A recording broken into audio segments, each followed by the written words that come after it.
Nabeel, thank you so much. Who's actually in charge of what now in Yemen, and where does this leave, the supposed peace deal that was agreed a few months ago? Yes. Actually, now we need to talk about the south of Yemen, because it's a different scenario, different situation from the north, where the fight is with the Houthis. But this story relates to the south of Yemen. The deal was actually signed last November, like more than 5 months from now. And according to the terms and provisions of that agreement, the new government would be formed between the Southern Transitional Council, which is backed by the UAE, and they had the government, or what is called the legitimate government. Some of the provisions stated that a new government should be formed within a couple of weeks. And now, for more than 5 months, nothing has been implemented. And actually, I think even if the statements of Saudi-led coalition today that the Yemeni parties in the south should unite to and urge them to implement the agreement, I do not see that Riyadh agreement to be implemented on the ground, basically because the UAE-backed STC is in control of the situation in the south and specifically in Aden. So I don't see any reason for the STC to give compromises or concessions to the Hadi government, who is actually getting weaker and weaker every day. And the statement actually from the Saudi-led coalition has been done before, but actually on the ground, you don't see any real change in favor of Hadi government. Okay, I mean, this war was already extremely complex, and now it's splintered even further.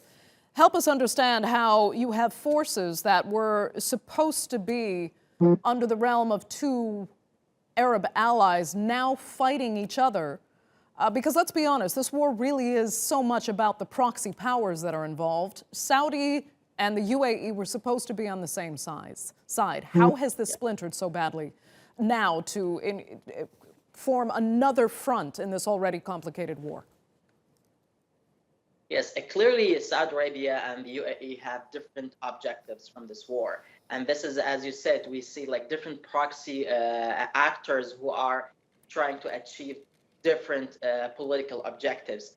The UAE is clearly supporting a secession in the south, led by the Southern Transitional Council. Saudi Arabia does not seem to be convinced about this idea.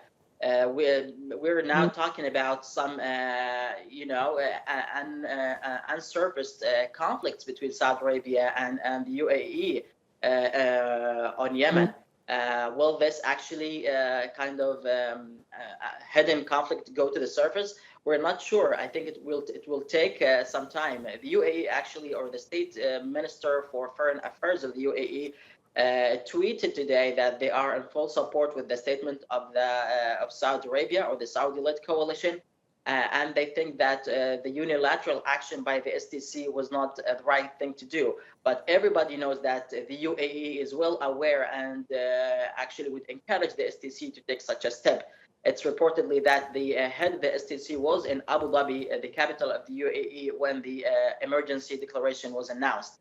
So we will. It's getting more complex and more complex. But I think now the STC is trying to strengthen its position for any future negotiations with the other Yemeni parties, in case that we see the end of the military intervention and the call for a comprehensive negotiation between the Yemeni parties that would involve the Houthis and the STC. And the STC wants to have the high stakes in such negotiations to make sure their objectives are achieved in the future of Yemen.